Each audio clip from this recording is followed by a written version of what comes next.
Is it possible to design a rectangular mango grove whose length is twice its breadth and the area is 800 metre square? If so find its length and breadth. यानी question में कहा जा रहा है क्या यह possible है कि एक रेक्टेंगुलर मैंगो ग्रुप बनाया जाए जिसमें जो उसकी लेंथ हो उसकी ब्रेथ से ट्वाइस यानी दोगुनी हो, और कहा जा रहा है इसका एरिया कितना हो 800 मीटर स्क्वायर है।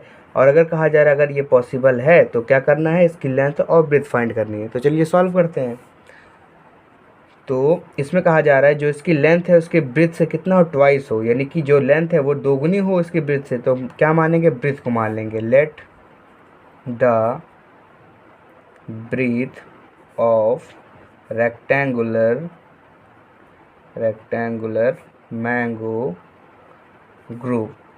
ठीक है, जो रेक्टेंगुलर मैंगो ग्रुव है उसकी ब्रेथ हम क्या मान लेते हैं, उसकी ब्रेथ हम मान लेते हैं x metre. And the length of rectangular mango grove. तो अब बताइए इसकी ब्रेथ हमने मान ली x, तो इसकी लेंथ कितनी हो जाएगी, इसकी ब्रेथ का डबल होना चाहिए लेंथ। अगर हमने ब्रेथ को मान लिया x तो इसकी लेंथ क्या होगी, हो जाएगी 2x, यानी कि 2x मीटर हो जाएगी। और आगे कहा जा रहा है इसका एरिया कितना है, 800 मीटर स्क्वायर होना चाहिए। तो आगे लिखेंगे देन अकॉर्डिंग टू क्वेश्चन। अब जो क्वेश्चन में कहा जा रहा है उसके अकॉर्डिंग सॉल्व कर देंगे। तो जो हमारा रेक्टेंगुलर मैंगो ग्रुव है रेक्टेंगल के शेप का है, तो उसका एरिया क्या होता है, लेंथ इंटू ब्रेथ, यानी लेंथ इंटू ब्रेथ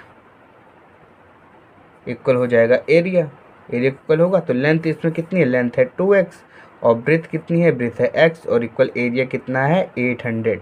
तो मल्टीप्लाई करेंगे तो हमारा हो जाएगा 2x स्क्वायर और इक्वल हमारा हो जाएगा 800। तो 2 इधर मल्टीप्लाई में, इधर आएगा तो हो जाएगा डिवाइड में। तो x स्क्वायर इक्वल हो जाएगा 800/2, ये से डिवाइड कर देंगे तो आ जाएगा हमारा 400। तो x स्क्वायर इक्वल हमारा हो जाएगा 400। तो x इक्वल हो जाएगा अंडर रूट में 400। अगर अंडर रूट में 400 है उसकी वैल्यू फाइंड करेंगे तो हमारा आ जाएगा 20, यानी x इक्वल हमारा आ जाएगा 20। अब ध्यान दीजिए x की वैल्यू प्लस में आ रही है यानी कि ये पॉसिबल है ना। तो लिख देंगे यस इट इज़ पॉसिबल। ये क्या है, पॉसिबल है। अब कहा जा रहा है अगर ये पॉसिबल है तो क्या करना है, इसकी लेंथ और ब्रेथ भी हमको बताना है।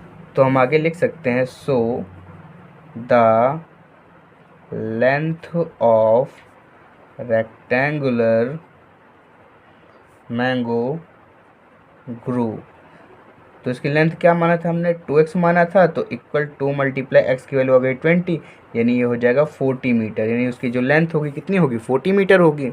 और आगे लिख सकते हैं and the breadth of rectangular mango grove. तो उसकी ब्रेथ हमने क्या माना था x, तो x हमारा आ गया 20, यानी उसकी ब्रेथ कितनी होगी 20 मीटर होगी। ये हमारा हो जाएगा आंसर।